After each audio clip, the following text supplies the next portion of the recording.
তুমি একজন আর্মি হও, বিডিআর হও, পুলিশ হও, তুমি একজন ওসি হও, ডিসি হও, এসপি হও, বেয়াদব হইও না। আল্লাহর ভয়। যে ওমর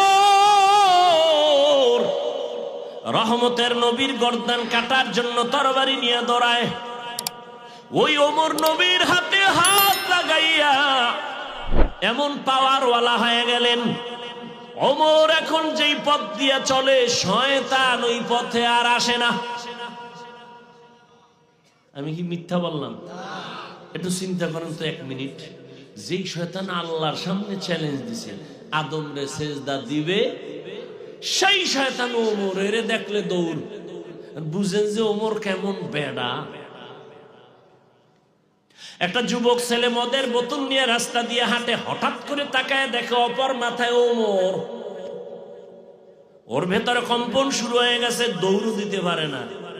ওমরের চোখ লাইগে গেছে, ওমরের হাতে তরবারি, কথার আগেই ভিড়া।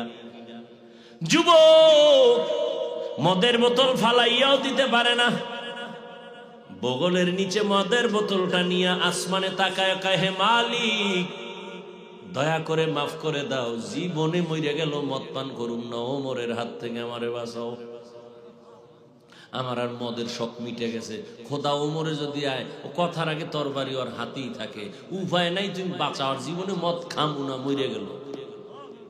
ওমর সামনে এসে কয়, তোর বোতল দে।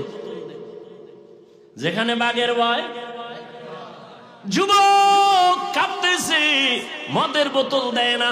ওমর কয়, ভয় পাইস না, বোতলটা দে, গোপন করে লাভ কি।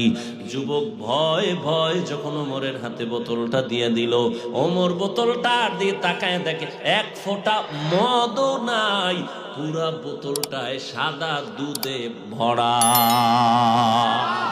हर के दारद खौफे हकदार दिल मदाम जन्नतुल मअवा देहद ओ रामका। কেমন ওমর দিনের বেলা মানুষের বিচার আচার করেন, রাতের বেলা মানুষের বাড়ি বাড়ি ঘুরে ঘুরে খবর নেয় কার কি হালাত। এর নাম রাজনীতি। ওমর ঘুরে ঘুরে দেখে একটা বাগানের ভেতরে বাতির আলো, ওমর একা, কোন বডিগার্ড, সিকিউরিটি গার্ড। রোমের বাদশা কয়, ওমরের নাম শুনলে তোমরা যে লাভ দাও, বেটাটা কে? কয় মদিনার গভর্নর। কয় পাওয়ার কেমন? বডিগার্ড কতজন থাকে একটু খবর নাও তো। গোয়েন্দা বিভাগের লোকেরা খবর নিয়ে কয়, স্রেফ একা একা চলে, বন্দুক আছে নি? কিচ্ছু নেই। তাই রে মারো না কেন? মেরে ফেলো,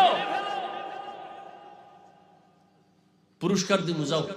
লোক লাগাই দিছে, একজন খা আমি পারবো, তরবারি নিয়ে রেডি, সুযোগ পাইলেই ওমরের মারবো। খুঁজতে খুঁজতে খবর পাইছে, হ্যাঁ ওমর আজকে একা। তো একাই, একেবারে মানুষ যেখানে নাই, সেই জঙ্গলের পাশে পাহাড়ের পাদদেশে একটা খোলা ময়দানে ডান হাতের বালিশ বানাই ওমর ঘুমায় একা। এই সুযোগ হাতছাড়া করা যাবে না, দৌড়। বিশাল ময়দানের পাশে দেয়, ঠিকই ওমর ডান হাতের বালিশ বানায় ঘুমায়। ও তরবারিটা নিয়ে এবার মাঠের মধ্যে ঢুকতেছে, 1 কদম 2 কদম সামনে দেয়, আবার দাঁড়ায়, কেমন যেন ভিতরে একটু ভয় ভয় কাজ করে।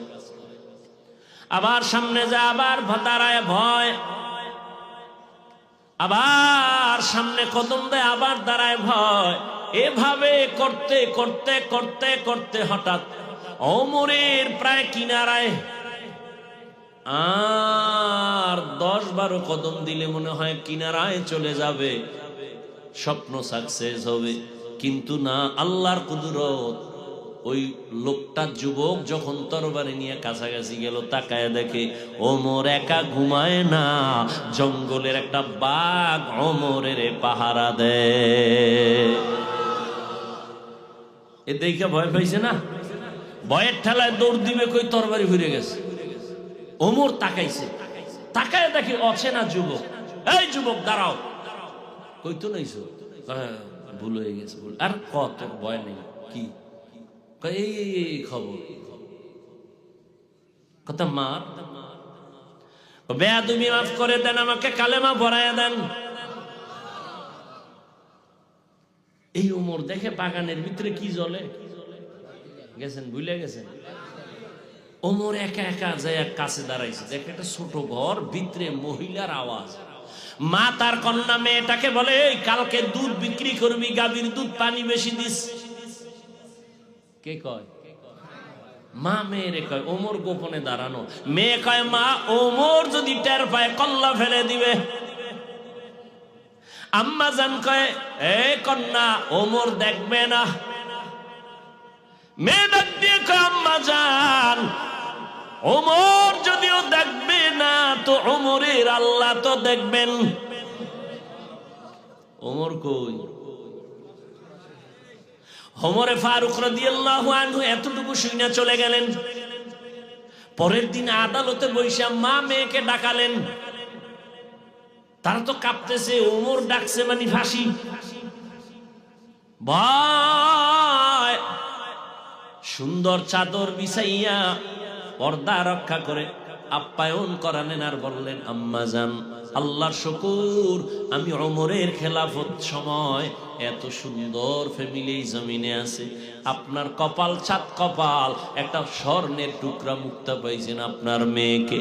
আল্লাহর ভয় এত পরিমাণ তার অন্তরে, এমন মেয়ে পাইছেন আপনি, ধন্যবাদ।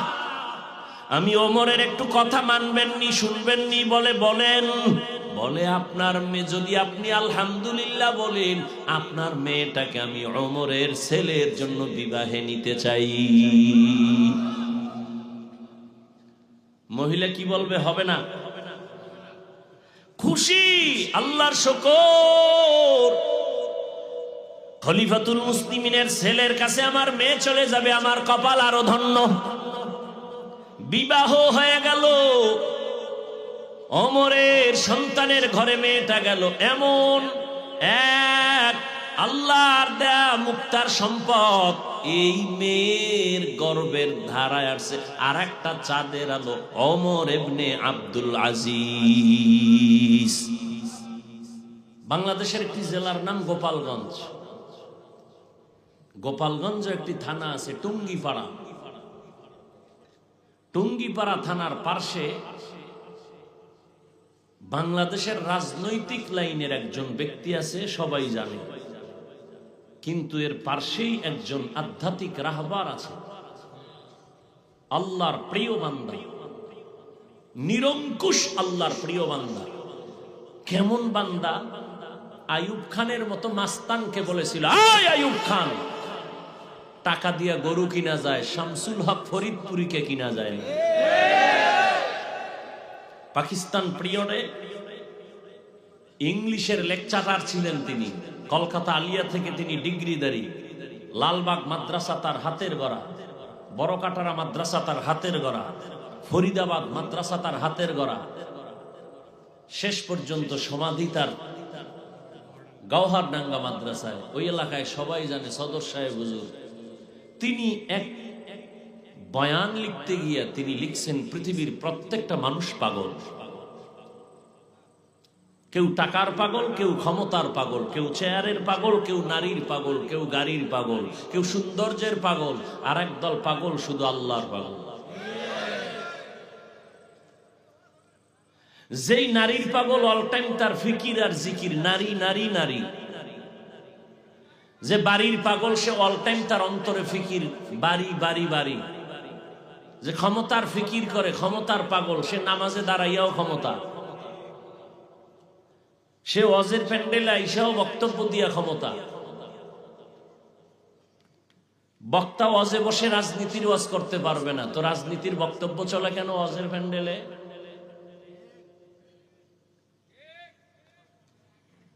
আল্লাহ হেদায়াত দান করে। আর কত? সেদিন এক জায়গায় গেছি, হাফিজ ভাই আপনাকে আসতে অনেকে বাধা দিয়েছে। কেন? সমস্যা কি? বলে আপনি দাড়ির বিরুদ্ধে বয়ান করেন বেশি। আমি বললাম, এই মুসলমানরা তো একটু দেখলে ভালো হইতো।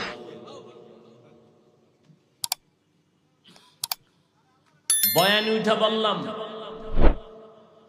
বাংলার জমিনে কেউ যদি ওয়াজ মাহফিলে বাধা দেয়, ওই জালেমের নাম ঠিকানাটা আমার হাতে দেন, ওই জালেমের বিরুদ্ধে নতুন করে আমি আবার আন্দোলন করব।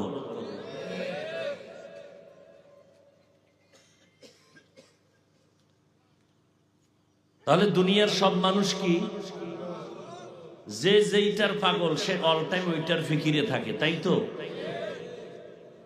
যে টাকার পাগল সে নামাজে দাঁড়াইয়াও কি, ঘুমের মধ্যেও, ঘুম থেকে উঠেও টাকা, অল টাইম ওই ফিকির। যে আল্লাহর পাগল তার হাঁটতে চলতে অল টাইম আল্লাহর জিকির, আল্লাহর ফিকির।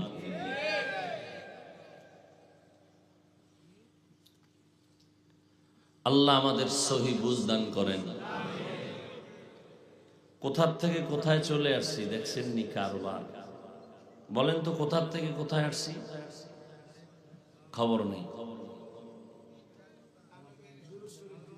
দরুদ শরীফ থেকে আসছি, 300 বার দরুদ। ইনশাআল্লাহ আমরা আমল করার চেষ্টা করব। তো আপনার ব্যবসায় ঝামেলা, কোনো তাবিজ লাগবে না, কোনো পাথরের আংটি লাগান লাগবে না। গুলশানে একজনারে দেখি 5 আঙ্গুলে 10টা আংটি, আকিক পাথর, এই পাথর সেই পাথর, দাম কত? একটা আংটির দাম 1.5 লাখ, 2 লাখ, 4 লাখ। বিষয় কি কয়, এই পাথরে মাথা ঠান্ডা করে, এই আংটিতে আমি ধনী হয়ে যাব, আর এক আংটিতে গজব থেকে বাঁচবো। আমি কই, দুনিয়ায় যদি সব ধনী হয়ে যায় তো পাথর দিয়ে তো একটা ফকিরনিও থাকতো না। ধনী বানানের মালিক কে? অনেক ধনীরা মনে করে ছোট লোকের যদি একটু টাকা পয়সা দেয় কি জানি আবার বড় লোক হয়ে যায়। না, আল্লাহ যদি কেউ বড় লোক না বানায়, ওরে যদি সকালবেলা 1 কোটি টাকা দেন, সন্ধ্যার আগে শেষ, ও রাখতে পারবে না। ফাও চিন্তা করেন কেন? এই চিন্তা অনেকে সঠিকভাবে গরিবের জাকাত দিয়ে হক আদায় করে না, জাকাত দেয় ফ্যাশন।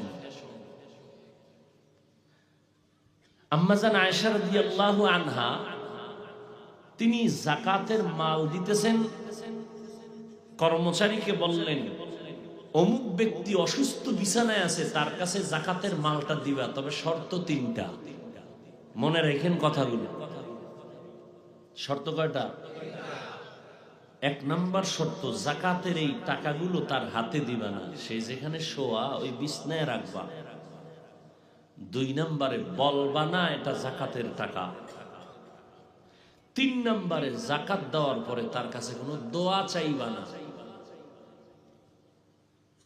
আয়েশা রাদিয়াল্লাহু আনহার কথা মতে তাই করে বাসায় এসে প্রশ্ন করলেন, 3 শর্ত দিলেন কেন? আম্মাজান আয়েশা রাদিয়াল্লাহু আনহা বললেন, জাকাত যদি তার হাতে দাও তাহলে সে হাত নিচে রাখবে আর আমি দেনেওয়ালা থাকবে উপরে। তার মানে সে মানে আমার টাকাটা অনুগ্রহের সাথে সে নিতেছে, সে ভিক্ষুকের মতো। আমি দেনেওয়ালা, আমি বড় না। জাকাত এটা ও পাওনাদার, আমি দেনাদার, আমি ঋণী। আমার কাছে এতদিন আমানত ছিল, এখন টাইম মতো দিয়ে দিতে হবে। টাকার মালিক আমি না, মালিক ওই ব্যক্তি। অতএব মালিকের হাত থাকবে উপরে, ঋণগ্রস্ত ব্যক্তি দুর্বল, তার হাত থাকবে নিচে। তাহলে যাদেরকে জাকাত দেই ওরা টাকার মালিক, আমি ঋণী। ওর জাকাত পাওয়া অধিকার, আমার জাকাত দেওয়া দায়িত্ব। জাকাতের কথা বলবা না, মনে কষ্ট আসবে। দোয়া চাইবা না, কেন? জাকাত দেওয়া দয়া না, দয়া না, দয়া না, এটা তার অধিকার ফিরিয়ে দেওয়া। জাকাত দেওয়া দয়া গরিবের না, মালিকের টাকা মালিকের দিয়ে দিছেন, কিসের দয়া? দয়া করলে না দোয়া চাইবা, এটা দয়া না। দোয়া চাইবা কেন? এই কথাগুলো আমি বলে বিদায় নিয়ে যাব। কোন মসজিদে যদি ইমাম সাহেব বলে, বহু বেয়াদব দাঁড়ায় যাবে, হুজুর বাদ দাও। কথা বলেন না কেন? কেন এই সমস্যাটা? শিয়ালের হাতে মুরগি দিছে আমানত 3 দিনের জন্য। কয়দিন? শিয়াল পণ্ডিত বলে 1 সেকেন্ডের জন্য না, বিদায় হয়ে যাও। দোয়াও চাই, মা ফোসাই। শিয়াল পণ্ডিত বলে মুরগি পেটের ভেতরে গিয়ে কি মা হয়ে আছে। শিয়ালের হাতে মুরগি আমানত দিলে যা হয়, সুদখোর ঘুষখোরের হাতে মাদ্রাসা মসজিদের চাবি দিলে তাই হয়।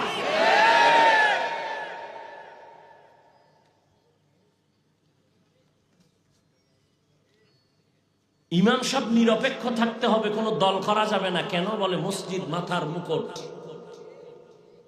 তো এত সুন্দর দামি ঘরের দায়িত্ব নিলে যদি কোনো দল করা না যায়, তাহলে কমিটির একজন ব্যক্তিও কোনো দল করতে পারবে না। দল করলে কমিটির মধ্যে থাকতে পারবে না।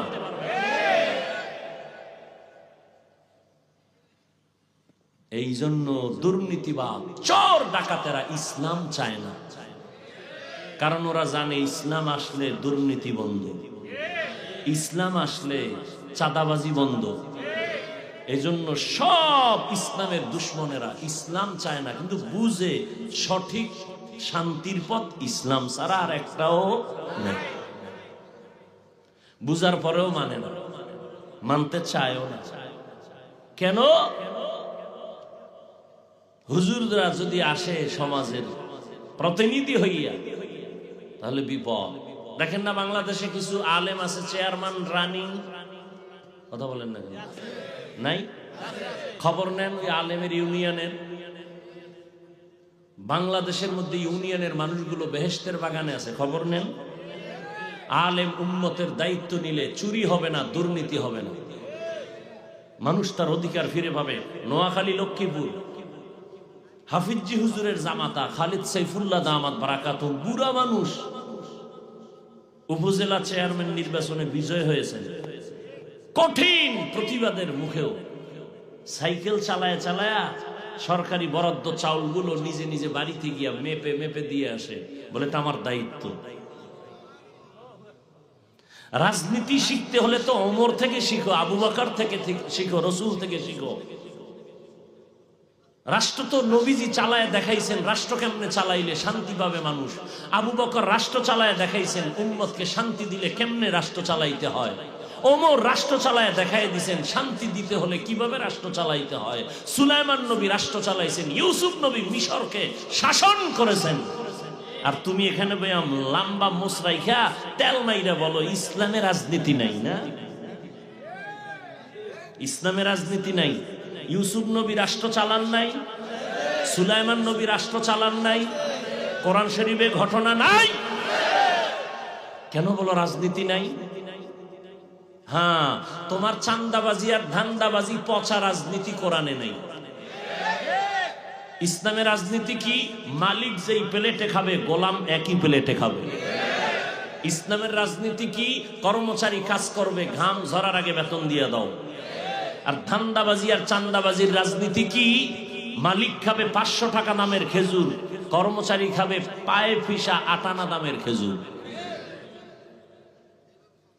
চান্দাবাজি ধান্দাবাজি রাজনীতি কি? কর্মচারীর বেতন দেওয়া হবে না, কাজ করে মিছিল করবি ঢাকার শহরে, পুলিশের বেতের বাড়ি খাইয়া এরপরে বেতন। আমি বানায় বলতেছি, আমি শেষ ওয়াজ মনে কইরা আপনাদের জন্য বয়ান করতেছি, মানে শরীয়তপুরের জন্য। বাকি মাওলায় যদি কবুল করে পৃথিবীর কেউ ফিরাতে পারবে না। এখন বলবেন তো মাওলায় ইসরায়েলের উপরে রহম করে না কেন? ফিলিস্তিনের মুসলমানের উপরে আল্লাহ রহমতের চাদর দেন না কেন? আকাম কম করেন বইয়ে বইয়ে। আল্লাহ যদি ধরে যে আকাম চলে ঘরে ঘরে মোবাইলের জেনা, প্রত্যেকটা ঘরের মধ্যে মা বাবা মোবাইল চালায় জেনা করে, চোখের জেনা, কানের জেনা, হাতের জেনা, জবানের জেনা, অন্তরের জেনা। ছেলে এক রুমে মোবাইল চালায়, মেয়ে আর এক রুমে মোবাইল চালায়, এই পরিমাণ সারাটা রাত ঘরে ঘরে জেনা হয়। যদি মুহাম্মদের উম্মত না হইতা ঘুমের মধ্যে ঠাড়া পড়তো, ঠাড়া। দেখো নাই থাইল্যান্ডে কয়েকদিন আগে মায়ানমারে ভূমিকম্প, মিডিয়ারা বারবার সতর্ক করতেছে ঢাকার শহরে মাত্রাহীন ভূমিকম্প আসবে, সব ধ্বংস হয়ে যাবে। শরীয়তপুরের জন্য তারও বড় শিক্ষা, নড়িয়ার থানা জাগাত নদী ভেঙ্গে কোথায় যাইতেছে খবর আছে, এরপর আকাম বন্ধ নাই, সারা রাত মোবাইল। সারা চেহারার অবস্থা কি? যুবকের চেহারা থাকবে উজ্জ্বল, চেহারা দিয়ে তাকাইলে লাগবে মায়া। অথচ এরা দেখতে দেখতে কার্টুন হয়ে গেছে। চেহারার মধ্যে কোনো নূর নাই, চেহারার মধ্যে কোনো আকর্ষণ নাই, চেহারার মধ্যে দেখলে কোনো মায়া নাই। তুমি শুধু আখিরাতের গুনাহ মনে করো কেন? বাদ দাও তোমার গুনার কথা, বাস্তবে দেখো। এই যে টাচ মোবাইল সারা রাত দেখো, চোখের পাওয়ার শেষ, কানের পাওয়ার শেষ, হার্ট দুর্বল, ব্রেন দুর্বল, কিডনি দুর্বল। তুমি বাঁচতে চাও বেশি দিন, কিন্তু হাতের মধ্যে অস্ত্র নিছো, মরণ অস্ত্র, দ্রুত মরে যাওয়া। গুগলে সার্চ দাও, টাচ মোবাইল দেখলে শরীরের অঙ্গের কি কি ক্ষতি হয় দেখো। ওখানে কোনো হুজুর নাই, সব টাইওয়ালা তোমাদের গডফাদার। চিকিৎসা বিজ্ঞানীরা ডিটেইলস লিখেছেন, টাচ মোবাইল দেখলে চোখের পাওয়ার থাকে না, হার্ট দুর্বল হয়, কিডনি দুর্বল হয়। এরপরে যৌবন তো নাই। ওই হার্বাল কোম্পানি না থাকলে উপায় কি হইতো এই জাতি? হাসো, লজ্জা থাকা উচিত। বিয়ে করিস না, বউয়ের হক আদায় করতে পারবি না। বউয়ের হক যদি আদায় না করতে পারো তো আর এক বিপদ। দুনিয়ার আদালতে আখেরাতে তো আছেই। এখন করবা কি করবা? নবী আর এক ঔষধ দিছে, রোজা রাখো। ওই ঔষধ খাও, ওই রোজার ঔষধ। কিছু চোরারা রোজা রাখে না কেন? কয় অসুস্থতা বেড়ে যাবে। অথচ দুনিয়ার সমস্ত চিকিৎসা বিজ্ঞানীরা থিওরি মানুষকে সাপ্লাই দিয়েছে কি? সুস্থ থাকার অপরিহার্য এক ঔষধের নাম রোজা। আর এই দুনিয়াদার নষ্ট মানুষগুলো রোজাকে বানাইছে রোগের কারণ, অথচ রোজা শরীরের কি? ঔষধ। এজন্য রাসূল শুধু রমাজান না, প্রতি সপ্তাহের সোমবার বৃহস্পতিবারে রোজা রাখতেন। 2 দিন খাবি, একদিন রোজা রেখে শরীরের খানার ব্যালেন্স ফিরে আসবে। এজন্য পৃথিবীর সব ডাক্তারেরা ডায়েট করো কেন? ডায়েট তো রাসূল দিয়ে দিছে। কিসের ডায়েট করো? সব ডাক্তার ডায়েট করে, কম খাও, কম খাও, কম খাও, কম খাও। সকালে এই, দুপুরে এই, রাতে নাই। আর রাসূল ডায়েটের ঔষধ দিয়ে দিছে, রোজা রাখো, রোজা রাখো, রোজা রাখো। রোজা রাখলে এর থেকে আর বড় ডায়েট পৃথিবীর কোথাও নেই। ডায়াবেটিসের গোষ্ঠীও কাছে আসবে না, রোজা রাখো ঠিক মতো। এখন আবার যদি ওই বাঙালি তো আবার ভেজাইল্লা খাওয়ানোর পাগল চিন্তা করে, যদি রোজা রাখি তো সন্ধ্যা পর্যন্ত না খাওয়ার খাওয়ানটা সাহারিতে খাইয়া গলা পর্যন্ত উঠায়, যে সারাদিন তো না খাওয়া। এরপরে আবার 3 পেট লইয়া বা ইফতারির সময় 10 জনার খানা একা খাবে, মনে মনে ইস্তেগফার করে যে 10 জনার প্লেটে 2 জন উঠলে তো 2টা প্লেট আমি পাই। জনমের মতো খায়। এটা তো সুন্নত না। সুন্নত অনুযায়ী সাহারি খাও, রাসূলের আদর্শ মতো ইফতারি করো, রোজা রাখো, ডায়াবেটিসের গোষ্ঠীও কাছে আসবে না ইনশাআল্লাহ। মিয়া মোবাইল যিনি বানাইছেন, কোম্পানি ক্যাটালগ দিয়ে দিছে মোবাইল কিভাবে চালাইলে সুন্দরভাবে চলবে। 3.5 হাত বডি বানাইছে মালিক, সে মালিক তো ক্যাটালগ দিয়ে দিছে এই বডি ঠিক রাখার জন্য কিভাবে কি কাজ করলে থাকবে। তুমি মন গড়া চালাইলে তো হবে না। সমস্ত চিকিৎসা বিজ্ঞানীরা একমত, পৃথিবীতে মানুষের সুস্থ থাকার জন্য আরেকটা মহা ঔষধ ফ্রি, রাতের ঘুম। দোনোটারে জবাই করছে এই মোবাইল দিয়ে। রাতের ঘুম শেষ। তুমি যত বড় লেখাপড়া করেনেওয়ালা ভালো ছাত্র হও না কেন, জীবনে সফলতা আসবে না যদি অসুস্থ থাকো। কেউ তোমাকে চাকরিতে নিবে না। আর সুস্থতার জন্য রাতের ঘুম, তাও সন্ধ্যা রাতের ঘুম নয়, শেষ রাতের ঘুম নয়। চিকিৎসা বিজ্ঞানীরা বলে মধ্যরাতের ঘুম, 10টা থেকে 2টা থেকে 3টা পর্যন্ত। এই ঘুমটা শরীরের ঔষধ। এই ঘুমটা নষ্ট করে দিনে যদি সারাদিন ঘুমাও, কাজা আদায় হবে না। খুব খারাপ লাগতেছে মনে হয় আপনার। তাই আপনার অবস্থা এরকম হওয়ার কথা না, কি শুরু করলেন? হ্যাঁ, আল্লাহ হেদায়েত দান করুন। وَلَنَبْلُوَنَّكُمْ بِشَيْءٍ مِّنَ الْخَوْفِ وَالْجُوعِ وَنَقْصٍ مِّنَ الْأَمْوَالِ وَالْأَنفُسِ وَالثَّمَرَاتِ وَبَشِّرِ الصَّابِرِينَ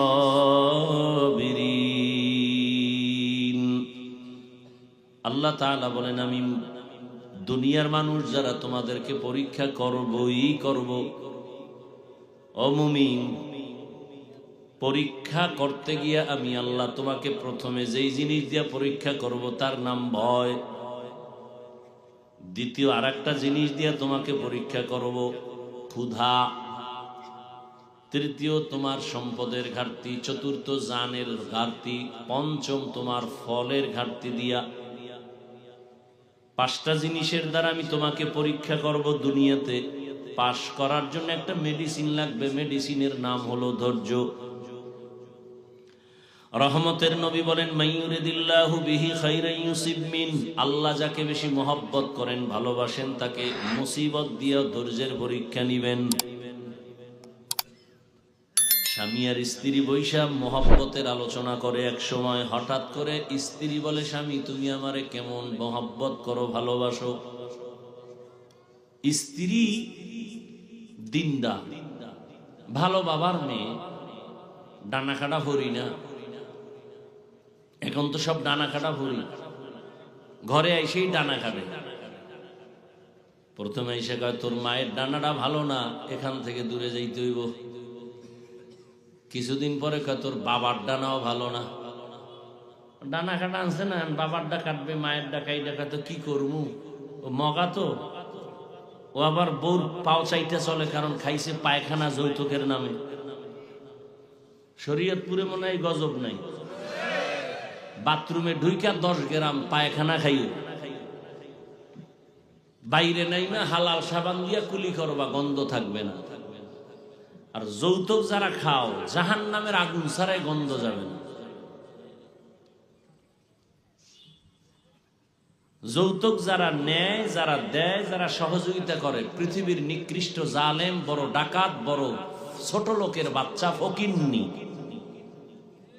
এদের মতো ছোট লোকের বাচ্চা, বেহায়া বেলাজা পৃথিবীতে আর নাই। এরা বড় ডাকাত, এরা চোর, এরা মানবতার দুশ্মন, নারীর দুশ্মন, দেশের দুশ্মন, ইসলামের দুশ্মন, স্বাধীনতার দুশ্মন, কোরআনের দুশ্মন, রসুলের দুশ্মন।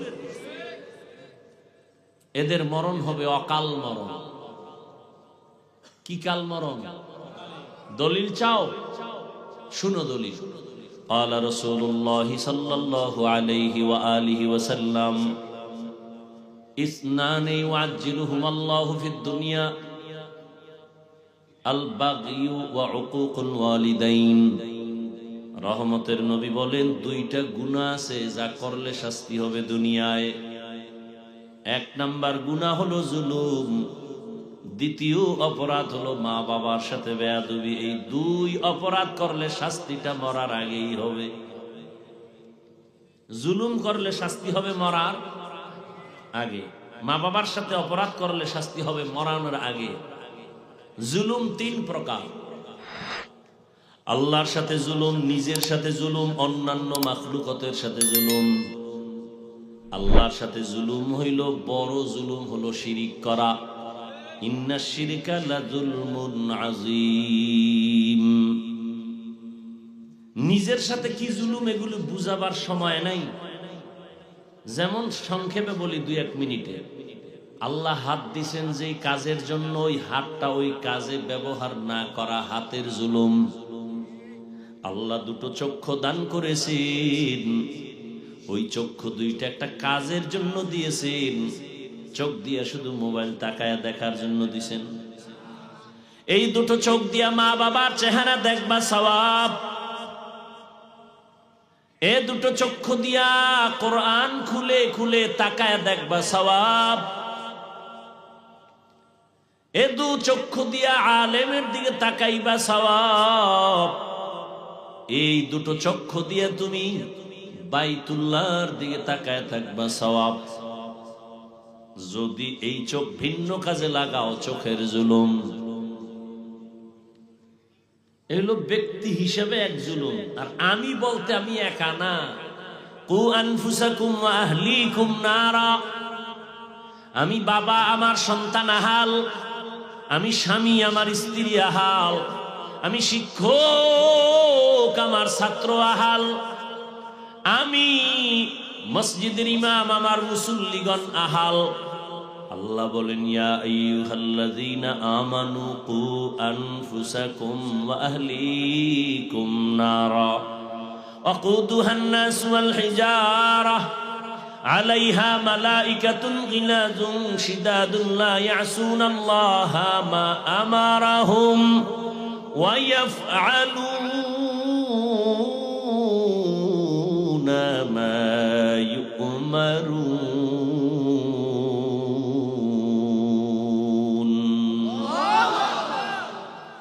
আল্লাহ বলেন, হে মুমিন, জাহান্নাম থেকে নিজেকে বাঁচাও, তোমার আহালকে বাঁচাও। বাবা হইয়া থাকলে তুমি জাহান্নাম থেকে বাঁচো, তোমার সন্তান আহালকেও বাঁচাও। স্বামী, তুমি জাহান্নাম থেকে নিজেকে বাঁচাও, তারপরে তোমার আহাল স্ত্রীকে বাঁচাও।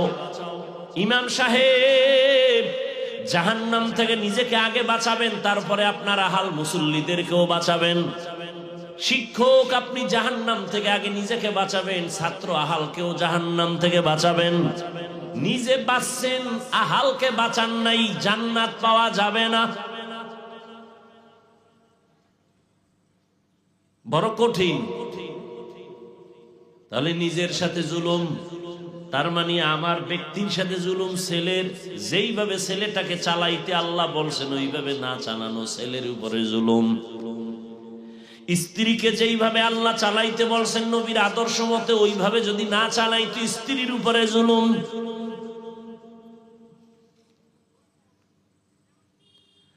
আমি শিক্ষক হিসাবে আমার ছাত্র কিভাবে আমি তালিম দিব, তরবিয়ত দিব, রহমতের নবীর সুন্দর আদর্শ আছে, ওইভাবে যদি আমি না চালাই জুলুম হবে।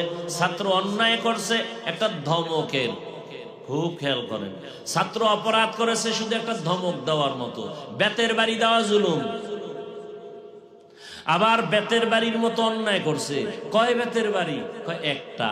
কয় একটা যে দিবা তার ওজন হবে কত? বড় কঠিন। ছাত্র অন্যায় করছে, একটা বেতের বাড়ি খাওয়ার মতো অন্যায়। তো বেতের বাড়িটা যে দিবা, বেতের বাড়িটার ওজন কত হবে? 5 কেজি,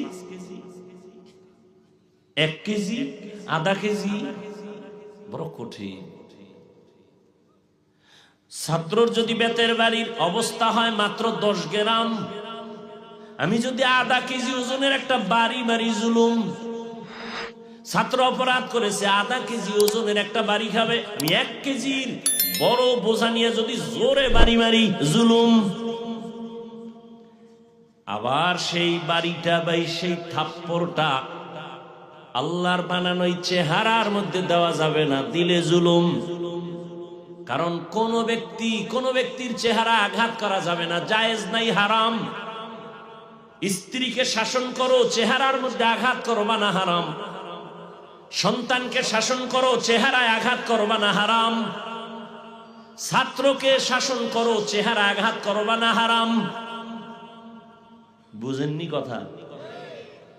হরকে দারদ খৌফে হকদার দিল মদাম জন্নতুল মাওয়াদ হদ ও রামকাম। কর্মচারী আছে অনেক, মালিকের ঘরে মহিলা কাজ করে, ছেলেরা কাজ করে, দোকানে কর্মচারী আছে না? অন্যায় করছে একটা ধমকের, তাকে একটা গালি দিছো, জুলুম। অন্যায় করছে একটা বেতের বাড়ির 2 বেতের বাড়ি দিছো, জুলুম। জান্নাত পাওয়া খুবই সহজ, আবার খুবই কঠিন। আল্লাহর হুকুম মতো চললে, নবীর আদর্শ মেনে চললে কোনো বিপদ নাই। অজান্তে 2-1টা হয়ে গেলে আল্লাহ অগ্রিম ক্ষমা করে দিবেন। এটা মুহাম্মদের উম্মত হিসাবে ফ্যাসিলিটি, এটা অন্য কোন নবীর উম্মতের নাই। এই কষ্ট হইতেছে আপনাদের? ভাইরা আমার, স্বামী আর স্ত্রী মোহাব্বতের আলোচনা করতে গিয়া স্ত্রী বলতেছে, স্বামী আমার, আমাকে কেমন ভালোবাসো? মনে আছে না? নুজহাতুল মাজালিস নামক কিতাবে ধৈর্যের বয়ানে ঘটনাটা আছে। 2-1টা কিসসা কাহিনী না শুনাইলে হয়? এই কথা কন না কেন? কারণ আপনারা তো বাংলাদেশে আমারে নিয়ে নাচানাচি কম করে না। হাফিজুর রহমান তো কিসসা কি হবে তার ওয়াজ শুনে এরকম বলনেওয়ালা আশিক রাসূল নাই। এই মেসেজ দিয়া জাতিকে কি বুঝাইতে চাও যে আমরা কিচ্ছা কাহিনীর ওয়াজ করি না? তো তুমি কোন জগতের ওয়াজ করো? পৃথিবীতে শ্রেষ্ঠ কিচ্ছা কাহিনীর কিতাবের নাম কোরআন। আলেম ওলামারা খুব হুঁশ থাকলে বলেন, ভুল হলে এখানে ধরায় দিবেন, কানে ধরে উঠবস করবেন। তুফান তো জীবনটার উপরে কম যায় নাই। মায়ের পেট থেকে আসছি এমন অবস্থায় যে ঘরে খানা নেই, কষ্ট সেখান থেকে শুরু। কাপড় দিতে পারে না, মশারি দিতে পারে না। তিনজন মানুষ শুইতে যেই পরিমাণ জায়গা, ঠিক অতটুকু একটা ঘর, খেজুর পাতার উপরে ছাউনি। আমার মনে আছে এগুলো, খেজুর পাতার ছাউনি আর পাটখড়ি আছে না, ওডি দিয়ে চার বেড়া। বেড়া আমাদের দেশে বেড়া কয়, কি কয়? ভিতরে জায়গা শুধু আব্বা আম্মা আর আমি, বাচ্চা। সেখান থেকে আসলো আবার লেখাপড়ার জীবনের কষ্ট, সেখান থেকে ময়দানে নামছি আবার আর এক জ্বালা, ভিতরের জ্বালা বাইরের জ্বালা। আমার বউ নিয়া, মাইয়া বলা নিয়া জ্বালাইতে আর কম জ্বালায় না। কিন্তু মা বাবার দোয়া আছে আর আলেম ওলামা পীর বুজুর্গের নেক দোয়া আছে বিদায় সব মাস্তান কাইতুইয়া শুইয়া রইছে। আর আমি বান্দা এখনো আল্লাহর মহব্বতে সম্মানের সাথে বসে আছি, আলহামদুলিল্লাহ। কিচ্ছা কাহিনীর শ্রেষ্ঠ কিতাবের নাম কোরআন শরীফ। তুমি জাতিকে কেন বলো কিচ্ছা কাহিনীর ওয়াজ করি না? 2000 আয়াত আছে শুধু কিচ্ছা কাহিনী, কিচ্ছা কাহিনী। কোরআন শরীফ দাও, আমি ধরে ধরে দেখাই যাই। কয় হাজার আয়াতে আছে কিচ্ছা কাহিনী? তোমার খবর আছে তলার? এবার আলেমরা একটু আমাকে বুঝাই দিবেন খালি ইশারা দিয়ে। কোরআন শরীফে গরুর কিচ্ছা নাই, বাঘের কিচ্ছা নাই, ব্যাঙের কিচ্ছা নাই, মাছির কিচ্ছা নাই, মশার কিচ্ছা নাই, হাতির কিচ্ছা নাই। কেন বলে? এই নিমক হারামরা কিচ্ছা কাহিনী বলি না। দ্বিতীয় শ্রেষ্ঠ কিচ্ছা কাহিনীর কিতাবের নাম হাদিস। হ্যাঁ, এখন তোমার একটা প্রশ্ন, যারা অতি চালাক বলবো আমরা তো এডি বলি নাই, তো কি বলছো? ওই যে তোমরা পিরাউলিয়ার কথা কও, বাপ দাদার ঘটনা কও, এডি বলছি। হ্যাঁ, আমরা বাপ দাদার ঘটনা বলি। আমগো বাপ দাদারা এমন যাদের ঘটনা শুনাইলে মানুষ কাঁদে, নামাজি হয়। চরমনায়ের সৈয়দ ইসহাক রহমাতুল্লাহ আলাই তার পীর, উজানির কারি ইব্রাহিম তার পীর, ভারতের রশিদ আহমদ গাঙ্গুহি তার পীর, হাজী এমদাদুল্লাহ মুহাজির মক্কি তার পীর, নূর মোহাম্মদ জানজানবী। কে রশিদ আহমদ গাঙ্গুহি জানো? 22 বছর পরে একবার তাকবীরুল উঠে গেছে, এমন কাদা কাঁদছেন, সন্তান মরণেও এত কাঁদেন না। আমরা এদের কাহিনী বলি, আমরা তো সোনাবন্ধের গান গাই না। তোমগো বাপদাদারটা বলতে পারবা না, কারণ তোমগো বাপদাদার কথা বললেও বলার মতো কিছু নাই, সে আমল নাই, আর জাতীয় সে ঘটনা গ্রহণ করবে না। উজানির কারি ইব্রাহিম কে? সে রশিদ আহমদ গাঙ্গুহির হাতে গড়া সন্তান, নোয়াখালীর সন্তান। নোয়াখালী বাবায় টাকার বালিশ বানায় ঘুমায়, আর ইব্রাহিম টাকার লাথি মেরে চলে গেছে দেওবন্দে। এসে চাঁদপুর জেলার কচুয়া থানায় এসে হিন্দুদের মালিকানার জমিন কিনছে 22 বিঘা, সব জঙ্গল সাফ করতে গিয়ে ভেতরে দেখে একটা গম্বুজের ভেতরে বাঘ তার বাচ্চাকে দুধ দেয়। কারি ইব্রাহিম কয়, বাঘ বনিয়াদ মারছে, তোর গন্তব্যে তুই চলে যা। বলতে দেরি, বাঘ তার বাচ্চাটা কাঁধে নিয়া কুমিল্লা থেকে লাকসাম রোডে যাইতে লালমাই পাহাড় আছে, সেখানে চলে গেছে। তুমি বলবে এটা কেমনে সম্ভব? আমার মাওলার কুদরতে সম্ভব। তুমি আরো সহজে বুঝতে চাও? হ্যাঁ, বুঝতে চাইলে বুঝানো যায়, কিন্তু যদি প্যাচ লাগাইতে চাও তো তোমাকে বুঝাতে আমি রাজি না, কারণ তোমার কপাল খারাপ। আর কপাল যদি কারো খারাপ হয়, আমি হাফিজুর রহমান কেন, মক্কা মদিনার ইমাম কেন, স্বয়ং রসুলের বয়ানও কপাল খুলে না। এরম বেঈমান আছে না নাই কপাল ভরা? রসুলের বয়ানও। কে সে রসুল? যার চেহারাটার দিকে একবার তাকাইলেই জাহান্নামের আগুন হারাম। কেমন রহমতের নবী আমার! যেই রহমতের নবীর চেহারার দিকে একবার তাকাইলেই 7 দিনের পেটে ক্ষুধা থাকে না। কেমন রহমতের নবী আমার, যে রাসূল দুনিয়াতে এসে জীবনে একটা মিথ্যা কথা বলেন নাই। কেমন হাজারো গালি নবী শুনছেন, একটা গালির জবাবও দেন নাই। সেই নবীকে 13 বছর দেখাও কালেমা পড়ে না, ওই বেঈমানের নাম কি? এর নাম কফাল।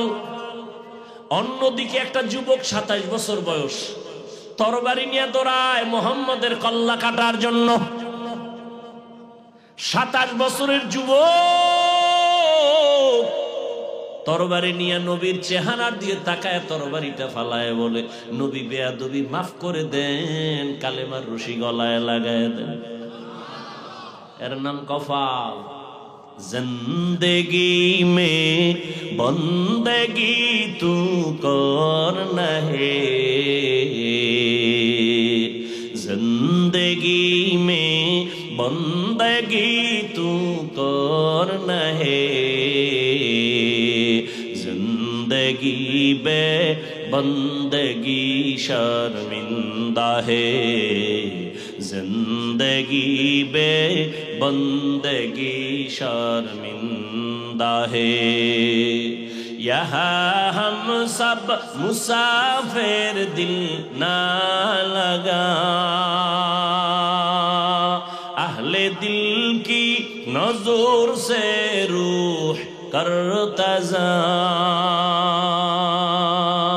शाह दौलत सब फकीर घर नेक नेहे, शाह दौलत सब फकीर घर नेक नेहे, जिंदगी में बंदगी तू करना है,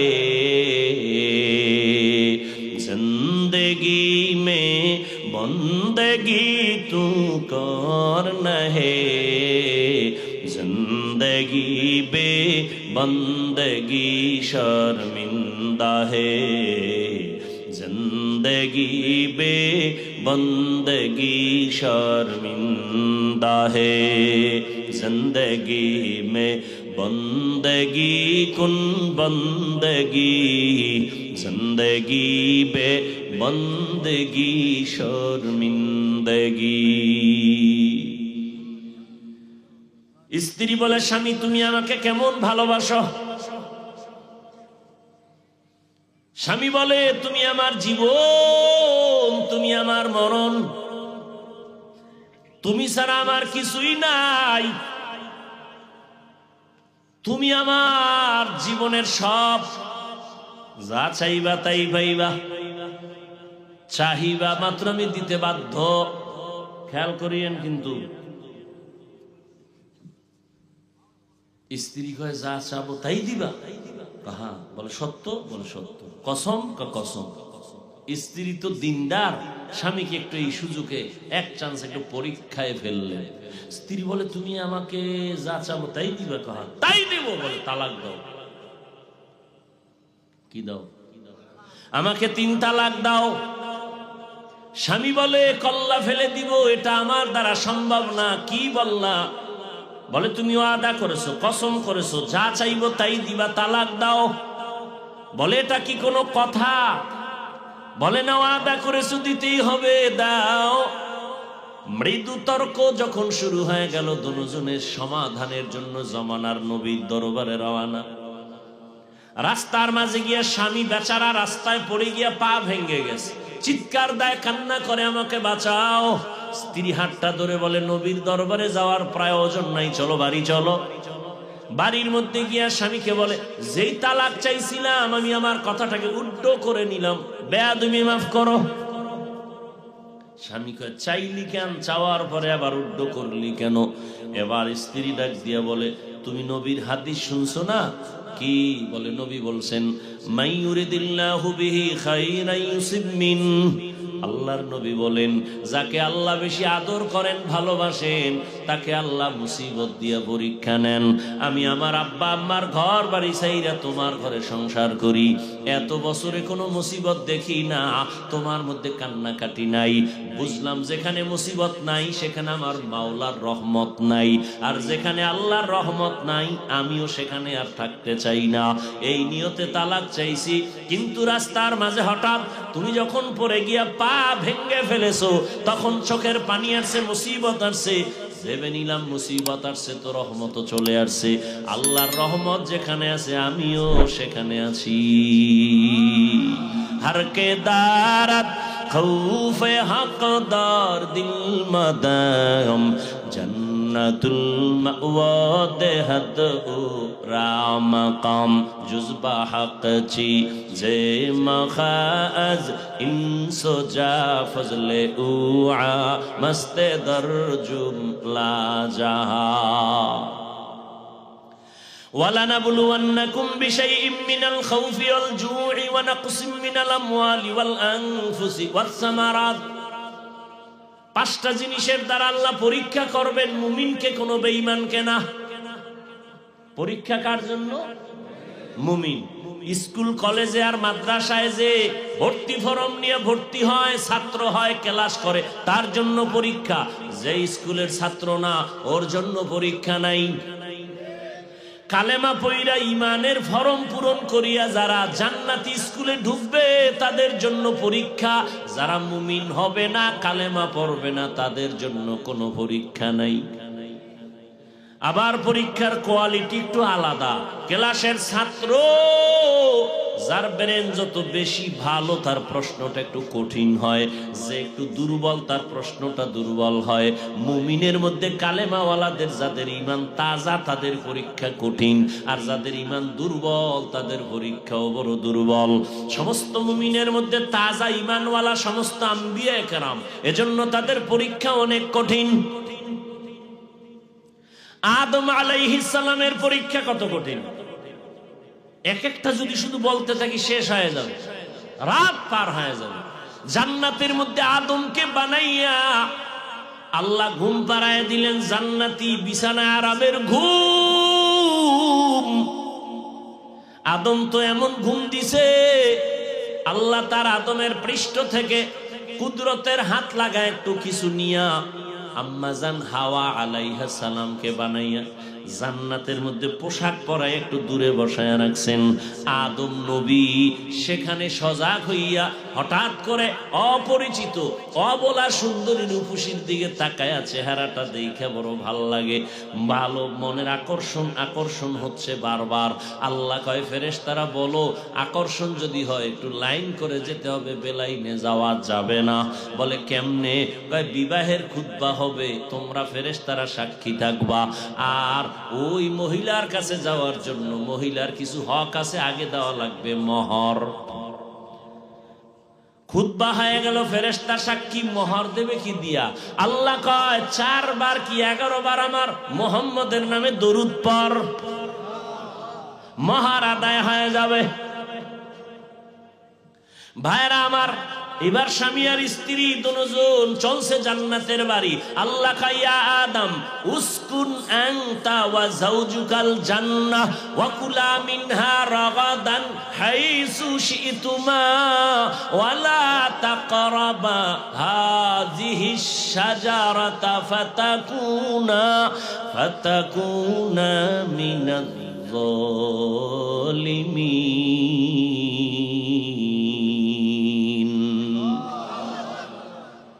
জান্নাতে থাকো, মনে যা চায় খাও, এখানে অনেক কথা, তবে সতর্কবাণী, ওই গাছের কাছে যাইবা না, গাছের কাছে যাইবা না, মনে যা চায় সব খাও, সব খাও, সব খাও, ওই গাছের কাছেও যাইবা না। গাছটা কি কাঁটাওয়ালা গাছ?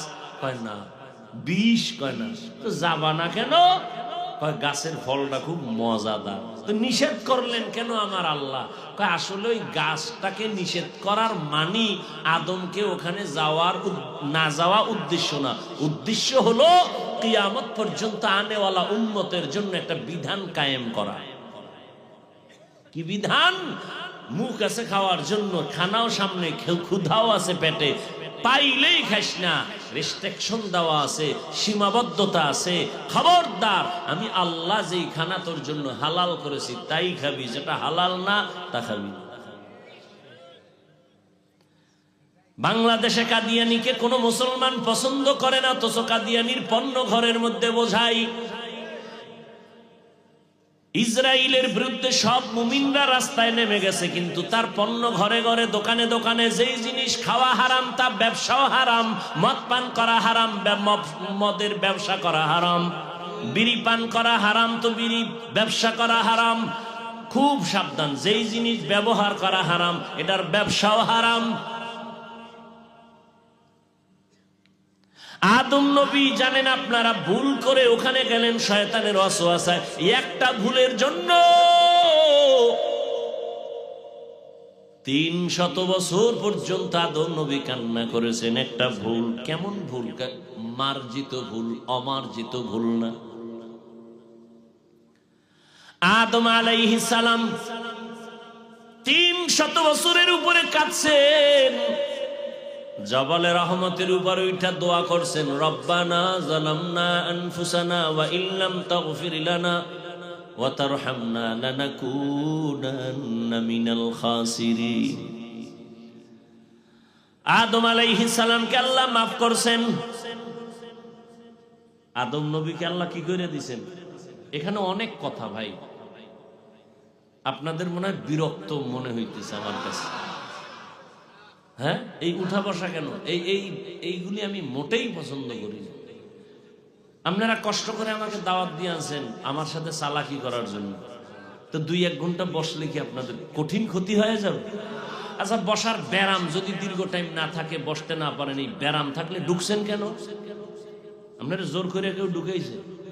ঢুকছেনই যেহেতু, উঠা বসা করে ডিস্টার্ব করেন কেন?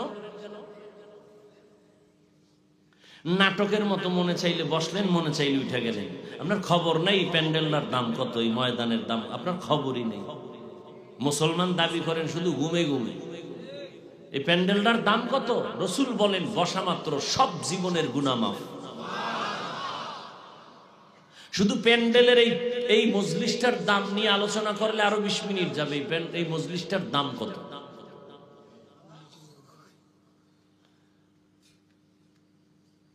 কি কথা বলতেছিলাম ভাই? আদম আলাইহিস সালাম ভুল করছেন, অমার্জিত না মার্জিত? মার্জিত ভুল মানি সে নিজে মনে করে সে ভুল, কিন্তু আল্লাহর আদালতে কিনা ভুল না। এই ভুল কি ভুল? যেমন আমরা রোজার মাসে অনেকে দেখবেন যারা নতুন রোজাদার, ভুলে অনেকে রোজা রাইখা ঘুম থেকে উঠা, গ্রাম্য মানুষ তো পান্তা না খাইলে কলিজা ঠান্ডা হয় না, ও যে নতুন রোজাদার তো টের পায় না, ঘুমের তুইটা নিজে নিজে লইয়া কাঁচামরিচ 3 প্লেট পান্তা নাই, পানির 1 গ্লাস খাইতে গিয়া মুখে দিয়ে হঠাৎ করে জিহ্বায় কামড় দিছে, আমি না রোজাদার, ওদিকে 3 প্লেট শেষ। রোজা আছে? কথা কন। এই যে খাইলো, কোন ভুল? মার্জিত ভুল। বান্দা মনে করে ভুল, আল্লাহর আদালতে ভুল না। ঠিক আদম নবীর ভুলটা এমনই, কিন্তু এরপরও 300 বছর কাঁদলেন এক ভুলে, জাবালে রহমতে উঠলেন, দোয়া করলেন, কিন্তু এখনো অন্তর সাফ হয় নাই আদম নবীর। কিয়ামতের দিনও সহিহ হাদিস, আদম নবী কাঁদবেন, নূহ নবী কাঁদবেন, ইব্রাহিম নবী কাঁদবেন, ঈসা নবী কাঁদবেন, মূসা নবী কান্না করবেন হাসরের ময়দানে। উম্মতেরা বলবেন, হে আদম, একটু সুপারিশ করেন জান্নাতে যাওয়ার জন্য, সূর্যের গরম সহ্য করতে পারি না। আদম বলবে, যাও, আমি আল্লাহর কাছে কিভাবে সুপারিশ করব?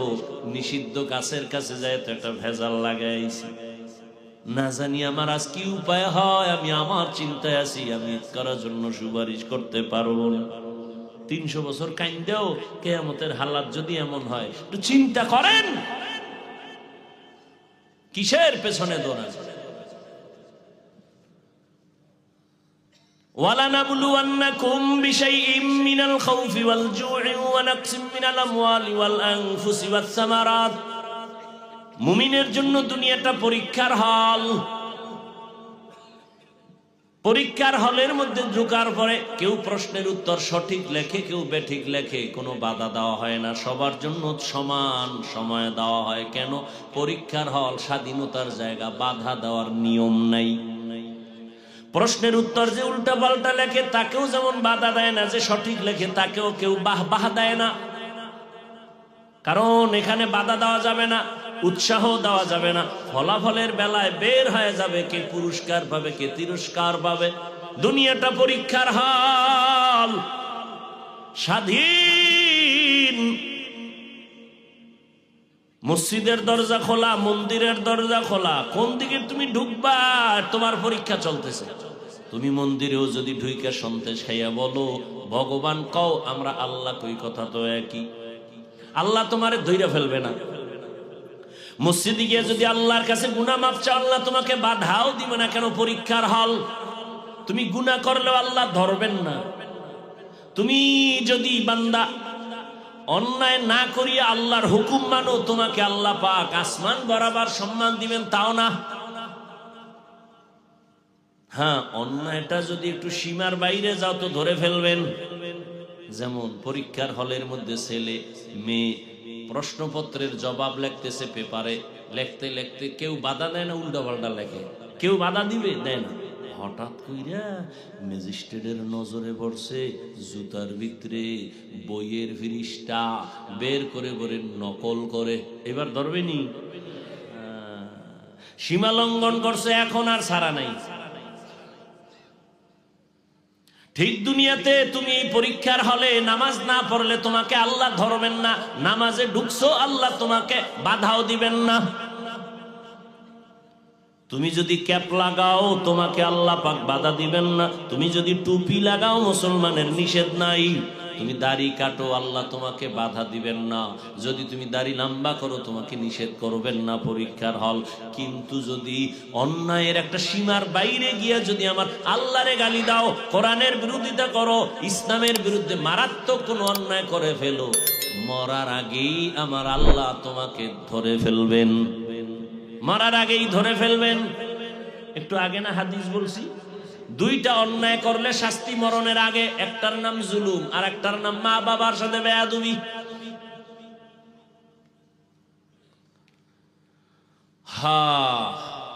পাঁচটা জিনিসের দ্বারা আল্লাহ পরীক্ষা করবেন। প্রথমটার নাম ভয়, দ্বিতীয়টার নাম ক্ষুধা, তৃতীয়টার নাম সম্পদের ঘাটতি, চতুর্থ পরীক্ষা হবে জানের ঘাটতি, জীবনের ঘাটতি, পঞ্চম পরীক্ষা হবে ফলের ঘাটতি। চার মাযহাবের চার ইমামের এক ইমাম হলেন ইমাম শাফিঈ রাহমাতুল্লাহ আলাইহি। তিনি এখানে ব্যাখ্যা করেছেন আল্লাহর ভয় মানে এখানে আল্লাহর ভয়। আল্লাহর ভয়ের পরীক্ষা হবে। আবার দুনিয়ারও কিছু ভয় দিয়ে মানুষের পরীক্ষা হয়। যেমন আপনি যদি এখন নামাজ পড়েন, রোজা রাখেন, আপনার চাকরি চলে যাবে। দাড়ি রাখলে আপনার চাকরি থাকবে না। পরশুদিন এক যুবক কান্না করে, আমারে জরাইয়া ধরছে স্টেজ থেকে নামার সময়, হুজুর দোয়া করেন, আমি আর্মির চাকরি ছাইরা দিছি, দাড়ি রাখতে দিবেন এই জন্য চাকরি ছেড়ে দিয়েছি। আল্লাহ যেন আমাকে হালাল ভাবে একটা চাকরির ব্যবস্থা করে দেন। আমি বললাম ভয় পেও না, রিজিকের মালিক কে? ভয় পাইও না, পিপিলিকার খানা কে দেন? জঙ্গলের হাজারো প্রাণীর খানা কে দেন? উড়ন্ত পাখি সারাদিন উড়তে থাকে, পেট ভরে বাসায় আসে, ওর পেট কে ভরায় দেন? নদীর মধ্যে হাজারো কোটি ধরনের মাছ কে খাওয়ায়? ওরা দামি না আমরা দামি? আল্লাহ যদি ওদেরকে জায়গা মতো রিজিক দিতে পারে, আল্লাহর প্রিয় তো আমরা, আল্লাহ আমাদের দিবেন না কেন? অন্তর এত দুর্বল কেন? ঈমান এত দুর্বল কেন? তুমি কুত্তার মতো দৌড়াও কেন? জিহ্বা বের করে দিছো কেন? আল্লাহর দেওয়া খানাটা হালাল ভাবে খাইবা না। নিমক হারামেরা আল্লাহর দেওয়া হালাল খানা খাইয়া মদে মুখ না লাগাইলে ভালো লাগে না, বিড়ি না টানলে ভালো লাগে না, গাঞ্জা না খাইলে ভালো লাগে না। এই মানুষগুলো ক্যান্সারে মরে। কত বড় খারাপ! আল্লাহর দেওয়া ভিটামিন, ফল, কত কিছু হালাল ভাবে দিয়ে দিছেন, এটি খাইব না? শুকারে যেমন নাপাক খুঁজে, এও নাপাক খুঁজে, 3 বেলা খাইয়াও মদ লয়া দৌড়ায়। আবার যে যত বড় ভিআইপি সে তত বড় মদখোর। কি বুঝেননি আমার কথা? কি যে যত বড় ভিআইপি সে তত বড় সুদখোর, মদখোর। স্যার আপনি এত বড় ব্যক্তি, একটু মদ না পান করলে ইমেজ ঠিক থাকেনি? একটু টান মারেন, টান মাইরা লঙ্গির খবর নাই, বউরে মা করে। আছে না নাই? নামনাকে শরীয়তপুরে এমন কেউ রে পাইছেন মদ পান করে জিকির শুরু করছে? একজনও পাইছেন নি? মদ পান কইরেই কয় গোটা দুনিয়া এখন আমার। বউ কয় ঘরে চাউল নাই, কত বোতলের দোষ, আমার কি? হায় হায়, আল্লাহ হেদায়াত না দিলে কি করার? ওই যে শুরুতে বলছি কপাল, আবু জাহিল্লার কপাল আর ওমরের কপাল। আল্লাহর ভয়, আল্লাহর শাস্তির ভয় মুমিনের বড় পরীক্ষা। এখন যদি তুমি চাকরি বহাল রাখো তাহলে তোমার হারাম কিছু টাকা নিতে হবে, চাকরিতে ঢুকো সুদ দিতে হবে, কিন্তু আল্লাহর আযাবের ভয়ে যদি তুমি ওই রাস্তায় না যাও, আল্লাহ পাক ধৈর্য ধারণের বরকতে তোমাকে হালাল খানার ব্যবস্থা করবেন। এই টাকার পিছে দৌড়ে শান্তিতে আছে একটা লোকের নাম কোন? টের পান না সোনার বাংলায় কিছু? 10 তলা বিল্ডিং করে লাভ কি যদি বিল্ডিং বাদ দিয়ে জঙ্গলে ঘুমানো লাগে? টের পাননি কিছু? সুইস ব্যাংকে কোটি কোটি টাকা রেখে লাভ কি যদি টাকা বংশের কেউ ভোগ করতে না পারে? কোটি টাকার মালিক দেখো অভাব হয় না দূর, গরিবি ঘুমায় আরাম করে মনটা বাহাদুর। ফেরাউনের লাশটা দেখো মিশর জাদু ঘরে, খায় না মাটি পোকা মাছি সবাই ঘৃণা করে। হৃদয়ে থাকিবে যার নম্রতা সদা, রহমত আসিবে সেথা প্রভুর ওয়াদা। বড়র বড়াই থাকলে দিলে রহমত আসবে না, নিজেকে নিজে ছোট মনে করিও সাদা। উঁচু জমিন থেকে পানি নিচু জমিনে যায়, তেমনি খোদার রহমত আসে নম্রতার হৃদয়। ভোগবিলাসের বাড়ি গাড়ি পরে রবে সব, থাকতে সময় স্মরণ করো আল্লাহ আমার রব। ইন্নাল্লাযীনা ক্বালু রাব্বুনাল্লাহ, আল্লাহর ভয় যে ওমর রহমতের নবীর গর্দান কাটার জন্য তরবারি নিয়ে দৌড়ায়, ওই ওমর নবীর হাতে হাত লাগাইয়া এমন পাওয়ারওয়ালা হয়ে গেলেন। ওমর এখন যেই পথ দিয়ে চলে শয়তান ওই পথে আর আসে না। আমি কি মিথ্যা বললাম? একটু চিন্তা করেন তো 1 মিনিট। যেই শয়তান আল্লাহর সামনে চ্যালেঞ্জ দিছে আদম রে সেজদা দিবে, সেই শয়তান ওমরের দেখলে দৌড়। বুঝেন যে ওমর কেমন বেড়া। একটা যুবক ছেলে মদের বোতল নিয়ে রাস্তা দিয়ে হাঁটে, হঠাৎ করে তাকায় দেখে অপর মাথায় ওমর। ওর ভেতরে কম্পন শুরু হয়ে গেছে, দৌড় দিতে পারে না। ওমরের চোখ লাইগে গেছে, ওমরের হাতে তরবারি, কথার আগেই ভিড়া।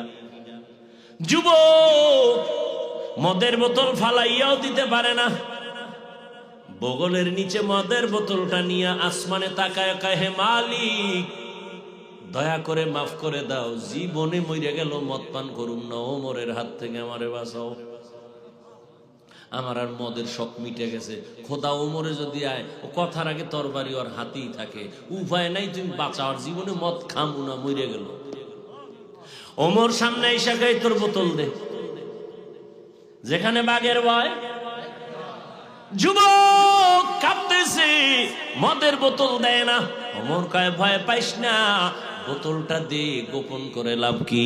যুবক ভয় ভয় যখন ওমরের হাতে বোতলটা দিয়ে দিল, ওমর বোতলটা দিয়ে তাকায় দেখে 1 ফোঁটা মদও নাই, পুরা বোতলটায় সাদা দুধে ভরা। हर के दारद खौफे हकदार दिल मदम জান্নাতুল মাওয়া দেহাদ ও রামাকা। কেমন ওমর দিনের বেলা মানুষের বিচার আচার করেন, রাতের বেলা মানুষের বাড়ি বাড়ি ঘুরে ঘুরে খবর নেয় কার কি হালাত। এর নাম রাজনীতি। ওমর ঘুরে ঘুরে দেখে একটা বাগানের ভেতরে বাতির আলো। ওমর একা, কোন বডিগার্ড, সিকিউরিটি গার্ড। রোমের বাদশা কয় ওমরের নাম শুনলে তোমরা যে লাভ দাও, বেটাটা কে? মদিনার গভর্নর। পাওয়ার কেমন? বডিগার্ড কতজন থাকে একটু খবর নাও তো। গোয়েন্দা বিভাগের লোকেরা খবর নিয়ে কয় স্রেফ একা একা চলে, বন্দুক আছে নি? কিচ্ছু নেই। তাই রে মারো না কেন? মেরে ফেলো, পুরস্কার দিব, যাও। লোক লাগাই দিছে, একজন খা আমি পারো, তরবারি নিয়ে রেডি। সুযোগ পাইলেই ওমরের মারব। খুঁজতে খুঁজতে খবর পাইছে, হ্যাঁ ওমর আজকে একা। তো একাই, একেবারে মানুষ যেখানে নাই সেই জঙ্গলের পাশে পাহাড়ের পাদদেশে একটা খোলা ময়দানে ডান হাতের বালিশ বানাই ওমর ঘুমায় একা। এই সুযোগ হাতছাড়া করা যাবে না। দৌড় বিশাল ময়দানের পাশে দেয়, ঠিকই ওমর ডান হাতের বালিশ বানায় ঘুমায়। ও তরবারিটা নিয়া এবার মাঠের মধ্যে ঢুকতেছে। এক কদম দুই কদম সামনে দেয়, আবার দাঁড়ায়, কেমন যেন ভিতরে একটু ভয় ভয় কাজ করে। আবার সামনে যায়, আবার দাঁড়ায় ভয়,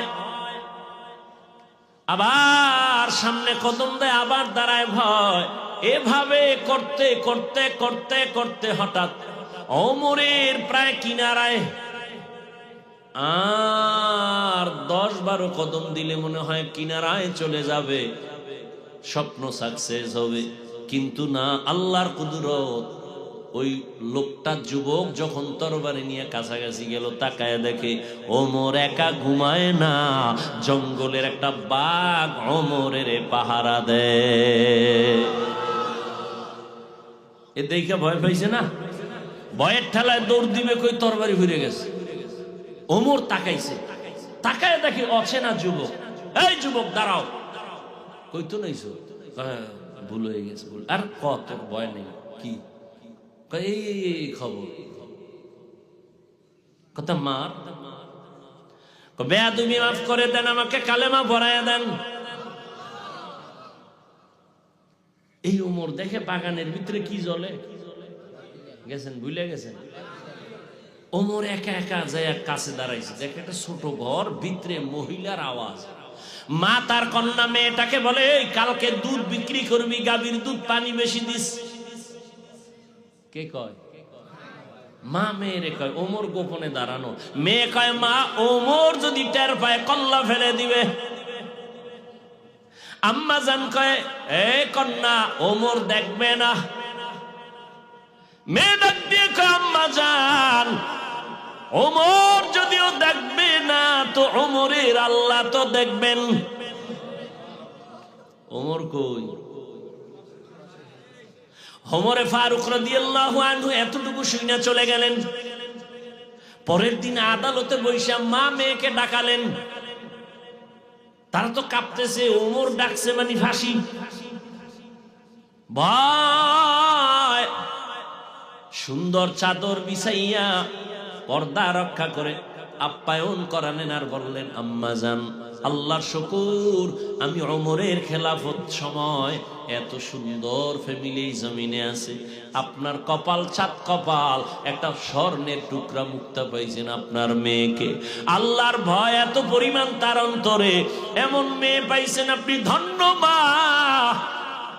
আমি ওমরের একটু কথা মানবেননি, শুনবেননি? বলে বলেন। বলে আপনার মেয়ে, যদি আপনি আলহামদুলিল্লাহ বলেন, আপনার মেয়েটাকে আমি ওমরের ছেলের জন্য বিবাহে নিতে চাই।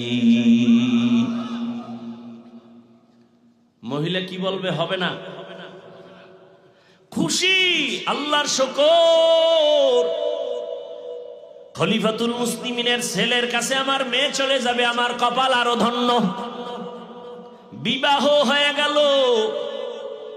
ওমরের সন্তানের ঘরে মেয়েটা গেল।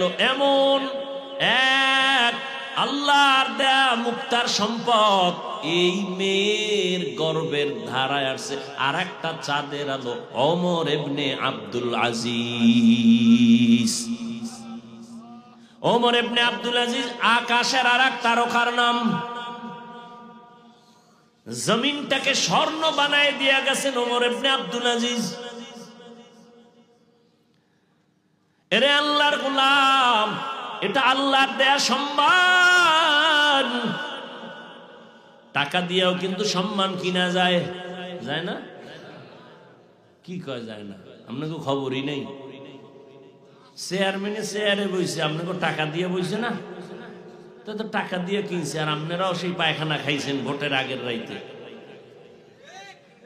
খাইছেন না? কি আজি সাপ। এই জন্য আমি মাঝে মাঝে বলি, আপনি কত বড় পীরের মুরিদ, আপনি কত বড় তাবলিগওয়ালা, আপনি কত বড় হজ করনেওয়ালা হাজি, টের পাওয়া যায় আপনার ইমানের পার্সেন্ট কত মাইয়া ভোলার বিয়ার সময়। রাত্র 12টার সময় মসজিদের ইমাম সাহেব বাইর হইছে, কিও কয় এলাকার নাম কি?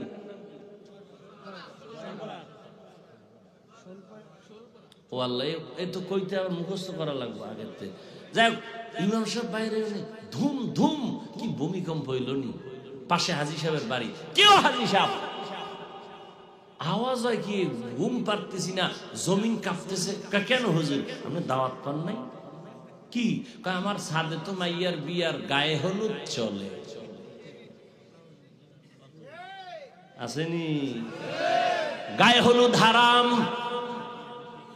গায়ে হলুদ আপনি মানবেন না, এই জন্য কি কোরআন হাদিস উল্টা হয়ে যাবে? আপনি না মানলে আল্লাহর কিছু আয় যায়, রসুলের কিছু আয় যায়? গায়ে হলুদ হারাম, এই লাইনে ঢুকলে আবার যাইবে সব শেষ। বিয়া শাদী নেই, হায় হায়। আর যৌতুক কি? যেমন তেমন যৌতুক। মাইয়া নু আগে বিদেশ যাওয়ার ভিসা দিবিনি। একটার একদিন ধরে কইছিলাম, এই তুই যে বিদেশ যাওয়ার ভিসা চাইলি হরু বাড়িতে, তুই কি একা যাবি না বউ লয়ে যাবি? না না না, সিঙ্গেল, ডবলের এখন সময় নেই। তো বউ কি করবি? রেখে যাবো। পাহারা দিবে কে? আমার ছোট ভাই। হাসে, মনে হয় যেন আমি বানায় আসমান থেকে কইছি। এ আকাম চলেনি। ঘুমের মধ্যে ঠাডা পড়তো, শুধু মুহাম্মদের উম্মত হওয়ার কারণে আল্লাহ দেয় না।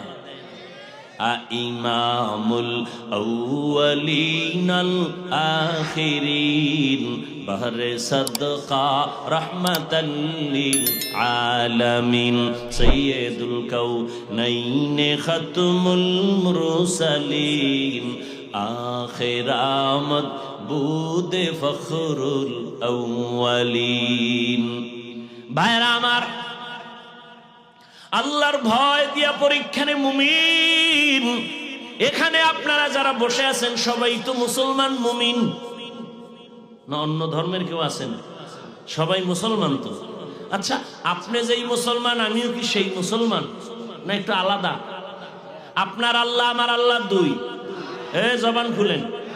আপনাদের আল্লাহ আমার আল্লাহ, আমার নবী আপনাদের নবী, আপনাদের কোরআন আমার কোরআন, আপনাদের কাবা আমার কাবা, আপনাদের ধর্ম আমার ধর্ম, আপনাদের কালেমা আমার কালেমা, আপনাদের দুনিয়াতে আসা আমার আসা সিস্টেম।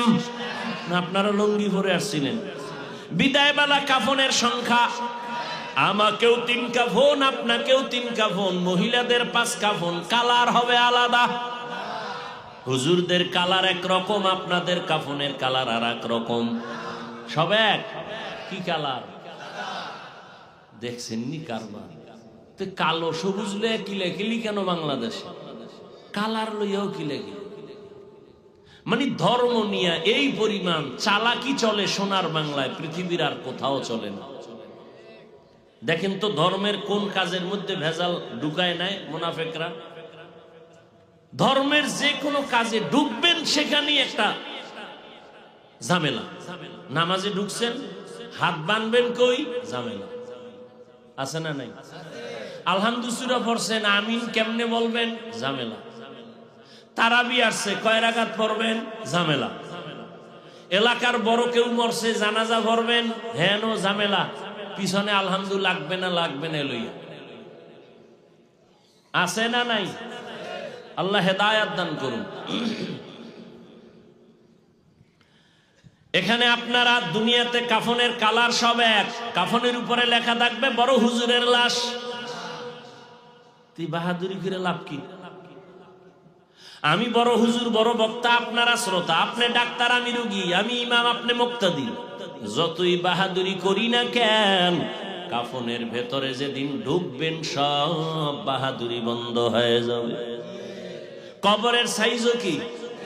আপনাদের এলাকার কবর একটু বড়, সবে কবরে রাখার পরে প্রশ্ন কয়টা? আলাদা না এক?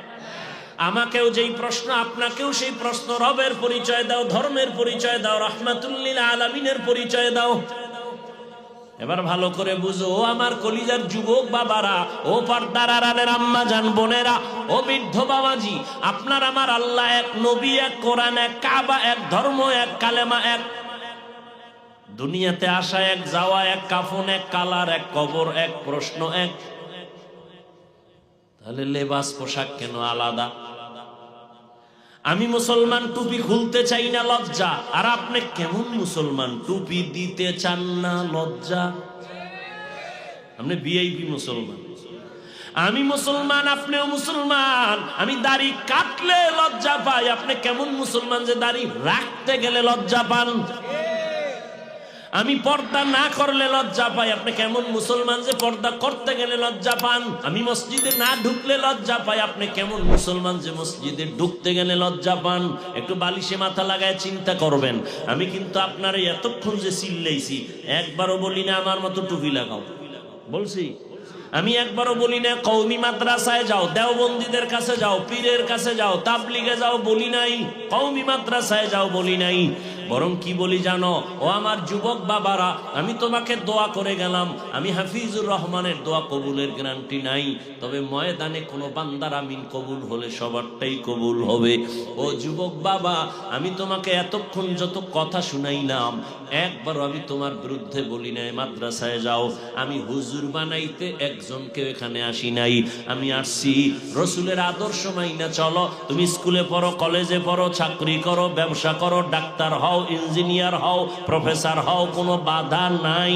তবে এক জায়গায় আমার দাবি, তুমি ডাক্তার হও, ইঞ্জিনিয়ার হও, প্রফেসর হও, সাংবাদিক হও, কিন্তু দাবি আমার একটা, বেয়াদব হইও না রে বাবা।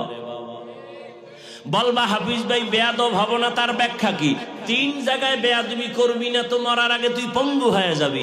মা বাবার সাথে বেয়াদবি করবি না, শিক্ষকের সাথে বেয়াদবি করবি না রে যুবক, কোনদিন আলেম ওলামা মুরব্বির সাথে বেয়াদবি করবি না, করলেই তুই মরার আগেই পঙ্গু হয়ে যাবি। ডাক্তার হও আলহামদুলিল্লাহ, তবে বেয়াদব হইও না। যদি বেয়াদব মার্কা ডাক্তার হও, তাসলিমার মতো জুতা খাইয়া দেশ ছাড়া লাগবে। তাসলিমাও কিন্তু এমবিবিএস ডাক্তার, বেয়াদবি করার কারণে জুতার বাড়ি খেয়ে পালাইল। বোরকার বিরুদ্ধে আন্দোলন করছে তাসলিমা, সেই বোরকা পরিয়াই পালাইতে বাধ্য হইছে। গ্রামে কয় যে যাকে নিন্দে সে তাকে পিন্দে। যেই বোরকার বিরুদ্ধে তাসলিমার এত বিষোদ্গার, সেই বোরকা পরিয়াই তাসলিমা পালাইতে বাধ্য হলো।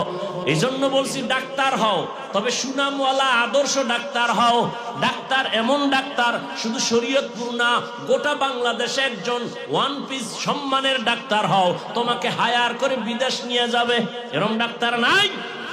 ইঞ্জিনিয়ার হও, সর্বোচ্চ সম্মানের ইঞ্জিনিয়ার হও, তবে মা বাবার সাথে বেয়াদবি করলে কপাল পুড়ে যাবে। শিক্ষকের বরদোয়া কপালে লাগলে কপাল পুড়ে যাবে। আলেম ওলামার বরদোয়া লাগলে কপাল পুড়ে যাবে। সোনার বাংলায় যত ঝামেলা দেখো, আলেমদের সাথে বেয়াদবির কারণেই ঘটেছে। এলমেরা এজাজো করদান বেহিসাব, ইলমে রা'ইজাজ করদন বেহিসাব খলকে রাদাদন জওয়াবে বাসওয়াব হক না দারদ দুস্তে খলকা জারেরা নিস্তে ই খসলত একে দিনদারেরা। তুমি একজন আর্মি হও, বিডিআর হও, পুলিশ হও, তুমি একজন ওসি হও, ডিসি হও, এসপি হও, বেয়াদব হইও না। মা বাবা যেন তোমার ব্যবহারে কোনোদিন কষ্ট না পায়, তোমার আচরণে শিক্ষক যেন কষ্ট না পায়, তোমার আচরণে কোনোদিন ওলামায়ে কেরাম মুরব্বীরা কষ্ট না পায়। কষ্ট পাওয়াটাই বরদোয়া, হাত উঁচু করে বরদোয়া করা লাগে না। কষ্ট পায় যদি নিঃশ্বাস পেলে তোর কপালে এটা অভিশাপ। রাস্তায় চলতে গিয়া বহু পাগল দেখছি, শিক্ষিত পাগল, ইংলিশে কথা কয়, আরবিতে কথা। আরে পাগল হয়ে কি আবার আলাদা ইংলিশে কোচিং করেনি? খুব হিসাব করে বের করলাম এটা পাগল হইল কেন, চিন্তা করে বের করলাম না এটা পাগল হয়ে ইংলিশ শিখে নাই। স্কুল কলেজের ভালো ছাত্র ছিল, বেয়াদবি করার কারণে পাগল হয়ে গেছে। বেয়াদবি বড় কঠিন। ও যুবক বাবা, এবার একটু বাস্তবে তোমারে ধরায় দেই। তুমি বলবা হাফিজ ভাই মা বাবার খেদমত আলেম ওলামার দোয়া নিয়ে চলবেটা কেমনে সম্ভব? একটু ডানে বামে তাকায় চোখ বন্ধ করে একটু হিসাব করে আমাকে বিবেক দিয়া সঠিক জবাবটা দাও, মানো আর না মানো। বলো যুবক বাবারা, তোমার মতো যুবক স্কুলে পড়ে, কলেজে পড়ে, চাকরি করে, 5 বেলার নামাজ পড়ে, সত্য বলো আসেনি? আল্লাহ তোমাকে বিবেক দিছে, বলো তুমি কেন পারো না? তোমার মতো যুবক র্যাব, আর্মি, পুলিশ, বিডিআর এর চাকরি করে, 5 ওয়াক্ত নামাজ পড়ে নাই, বলো তুমি কেন পারো না? তোমার মতো যুবক রাস্তায় গাড়ি চালায়, 5 ওয়াক্ত নামাজ পড়ে, বলো তুমি কেন পারো না? তোমার মতো জেনারেল লাইনের যুবক রাজনীতি করে, এমপি মন্ত্রী, 5 ওয়াক্ত নামাজি অভাব নাই। তোমার মতো যুবক জেনারেল লাইনের ডিসি এসপি ওসি 5 ওয়াক্ত নামাজি নাই, বলো বাবা তুমি কেন পারবা না? তোমার মতো যুবক তাকায়া দেখো নদীর মধ্যে মাছ ধরে না, মাছ ছাড়ে না, বলো তুমি কেন পারবা না রে বাবা? আসলে মনে হয় তোমার উপরে আমার আল্লাহ গুনার কারণে বেজার, মা বাবা তোমার উপরে মনে হয় অসন্তুষ্ট হয়ে আছে। এখনো সময় আছে, তওবা করে নেও, মা বাবার দোয়া নিয়ে সামনে আগাও। আল্লাহর কাছে বলো মনে মনে, হে আল্লাহ, জীবনে তো কম নামাজ ছাড়লাম না, মনে চাইছে দাড়ি কাটবো, কেটে ফেলেছি, মনে চাইছে পার্কে ঘুরবো, ঘুরতে গেছি, কেউ বাধা দিছে মানি নাই, কয়দিন আর করবো? ওরে কয়দিন আর বাঁচবা বাহাদুরি করিয়া? ইদানিং যত মরণের লাশ দেখি সব যুবকের লাশ, পানির নিচে যুবকের লাশ, ঘরের বিছানায় যুবকের লাশ, গাড়ির চাকার নিচে যুবকের লাশ। কয়দিন আর বাঁচবারে বাবা? করোনায় তাকায় দেখো যুবকের লাশ, ডেঙ্গুর মধ্যে দেখো যুবকের লাশ। এমন একটা দিন নাই যে যুবকের মরণের খবর নাই। বাংলাদেশে থাইকা মনে কইরো না বুঝি আরামে আছো, তোমার একটা ফুক দিলেই তো সব ধ্বংস হয়ে যাবে, তুমি গুনার বাইরে পড়ে আছো। ধ্বংস করতে সময় লাগবে না, মনে কইরো না বাংলাদেশে অনেক মাদ্রাসা, না, এর থেকে শতগুণ বেশি মাদ্রাসা ভারতে ছিল, কিন্তু সব ব্রিটিশ বেঈমানেরা ধ্বংস করে ভারতটাকে নিস্তেনাবুদ করিয়া হাজার হাজার আলেমেরে গাছের সাথে লাশ ঝুলায় ফাঁসি দিয়া রাখছে। বাংলাদেশটা ধ্বংস করতে সময় লাগবে না, এখনো সময় আছে, তওবা করো। ও বৃদ্ধ বাবাজিরা, আপনার মতো কত বুড়ারা মসজিদে গিয়া নামাজ পড়ে, আপনি কেন পারবেন না? ও পর্দার আড়ালের আম্মা জানেরা, বোনেরা, আপনার মতো কত মা বোন এখনো আছে বেপর্দায় চলে না, মোবাইলে সময় নষ্ট করে না, স্বামীর মাল খেয়ানত করে না, ঠিক মতো 5 বেলার নামাজ পড়ে, পর্দা করে। মা আপনি কেন পারবেন না? আপনি তো দামি নারী, যদিও নবী না, নবীদের মায়ের মতোই তো মা, হাফেজে কোরআনের মা, আলেমের মা।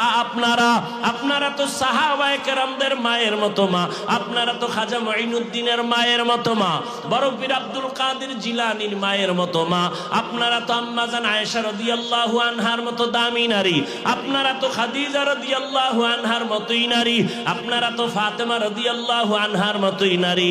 এই দুনিয়া আল্লাহর এক বড় দুশমনের নাম ফেরাউন, বলেন তার স্ত্রীর নাম কি? এই বড় বেঈমান ফেরাউনের ঘরে থাকিয়া টাকা পয়সা ক্ষমতারে লাথি মারিয়া আসিয়া আল্লাহর এত পেয়ারা রহমতের নবী বলেন হাসরের ময়দানে আমি মুহাম্মদের সাথে জান্নাতে আসিয়ার বিয়া হবে। ফেরাউনের ঘরে থাইকা টাকা পয়সা ফালাইয়া ক্ষমতা ফালাইয়া যদি আসিয়া আমার মাওলাকে রাজি করিয়া কবরে যেতে পারে, ও আম্মা জানেরা, আপনার স্বামী তো ফেরাউনের মতো খারাপ না। আপনি যদি চাইতেন স্বামীরে বুঝাইয়া নামাজি বানাইতে পারতেন, সময় লাগতো না। আপনি যদি স্বামীকে বলতেন স্বামী আমার, মা বাবার আদর যত্ন বাদ দিয়া তোমার সংসারে আসছি, খাইয়া থাকলেও আসি না খাইয়া থাকলেও আসি, তোমার কাছে জীবনের আমার একটা দাবি, তুমি হালাল ভাবে চাকরি করিয়া যা দাও খাবো, কিন্তু কোনোদিন হারাম টাকার কামাই ঘরে আনবা না। কারণ হারাম খাইয়া রক্ত নাপাক করব না, বাচ্চাদের রক্ত নাপাক করতে দিব না। প্রত্যেকটা মা যদি স্বামীকে বুঝাইতেন, একজন স্বামীও হারাম টাকা ঘরে নিতে পারত না। এরে আম্মা জানেরা, আল্লাহর কাছে এখনো সময় আছে, তওবা করেন। আর কোনোদিন উল্টা পাল্টা পথে যাবেন না, আর কোনোদিন স্বামীর টাকা খেয়ানত করবেন না। এরে মা, আপনি কি বুঝেন না স্বামীর কামাই রুজি সব আপনার জন্যই তো। কোন স্বামী নিজের জন্য করে না, সব স্বামী গাধার মতো কষ্ট করে দেশে বিদেশে সন্তান পরিবারের জন্য, স্ত্রীর মুখে হাসি ফুটাবার জন্য। মা যদি চিন্তা করতেন স্বামী মরিয়া গেলে সম্পদ তো আমার, কোন স্বামী স্ত্রী স্বামীর টাকা উল্টা পথে ব্যয় করতে পারতো না। স্বামী স্ত্রী যদি মনে করত আমার স্বামীর টাকা আমি অন্যদিকে কেন ব্যয় করবে, এটা তো আমারই সম্পদ। সন্তান যদি মনে করত বাবার টাকা তো আমার, বাবায় মরে গেলে তো সব আমার হয়ে যাবে, এই চিন্তা যদি প্রত্যেকটা সন্তান করত, কোনোদিন বাবার টাকা গুনার পথে ব্যয় করত না। এখনো সময় আছে, তওবা করো ও মা, তওবা করে নেন। আর বেপরদায় চলবেন না, স্বামীর মাল খেয়ানত করবেন না। সন্তানটাকে আদর্শ ডাক্তার বানাবেন, ইঞ্জিনিয়ার বানাবেন, প্রফেসর বানাবেন, আর 5 ওয়াক্ত নামাজ পড়বেন। বাবাজিরাও তওবা করেন, যুবক বাবারাও তওবা করো। মনে মনে আমার আল্লাহকে বলো, জীবনে আর দাড়ি কাটবা না, নামাজ ছাড়বা না, বেপরদায় চলবা না। মা বাবার দোয়া নিয়া, শিক্ষকের দোয়া নিয়া, উলামায়ে কেরামের পরামর্শ দোয়া নিয়া, নবীজির আদর্শ মেনে চলবা। স্কুলে পড়ো, কলেজে পড়ো, নামাজ ছাড়বা না, কারোর সাথে খারাপ আচরণ করবা না। আল্লাহর কাছে যদি অন্তর তৈরি হয় তওবা করার জন্য, দুটো হাত আমার আল্লাহকে দেখাইয়া দাও। আয় আল্লাহ, হাতগুলো কবুল করে নেন, তওবা কবুল করে নেন, তওবার উপরে মজবুত হইয়া চলার তৌফিক দান করেন, আমিন। আলহামদুলিল্লাহি রাব্বিল আলামিন, ওয়াসসালাতু ওয়াসসালামু আলা সাইয়্যিদিল আমবিয়া ওয়াল মুরসালিন ওয়া আলা আলিহি ওয়া আসহাবিহি আজমাইন। ইয়া আরহামার রাহিমিন, ইয়া আরহামার রাহিমিন, ইয়া আরহামার রাহিমিন। রব্বিরহামহুমা কামা রব্বায়ানি সগীরা। اللهم إنك عفو كريم تحب العفو فاعف عنا. اللهم إنا نسألك رضاك والجنة ونعوذ بك من سخطك والنار. উদয়ার মালিক, গুনার বোঝানি আপনার দরওয়াজায় হাজির হয়েছে। আয় আল্লাহ, কত উলামায়ে কেরাম, মুরব্বী, হাজী সাহেব, ব্যবসায়ী, চাকরিজীবী, পর্দার আড়ালে মা বোনেরা, আমার যুবক বাবারা, ছাত্র ভাইরা, বৃদ্ধ বাবাজিরা, গুনাহ নিয়ে আপনার দরজায় হাজির। শয়তানের ধোকায় পড়ে গুনাহ করেছি। আমার গুনার খবর আমার মা বাবা পরিবারের কেউ জানে না। যদি জানতো আমাকে আর সালাম দিত না, সম্মানের নজরে দেখতো না। ও আল্লাহ, আপনি জানেন আমার গুনার কারণে আমার হাত না পাক, চোখ না পাক, জিহ্বা না পাক, অন্তর না পাক। নিজে ভুল স্বীকার করিয়া তওবার নিয়তে হাজির হয়েছি, আর গুনাহ করব না রে আল্লাহ, আর আপনার নাফরমানি করব না রে আল্লাহ। হাতের দ্বারা গুনাহ করব না, জবানের দ্বারা গুনাহ করব না, চোখের দ্বারা গুনাহ করব না, অন্তরের কল্পনায় গুনাহ করব না। আমরা আপনার আদরের নবীর উম্মত, মেহেরবানি করে আমাদের জীবনের সব গুনাহগুলো মাফ করে দেন আল্লাহ।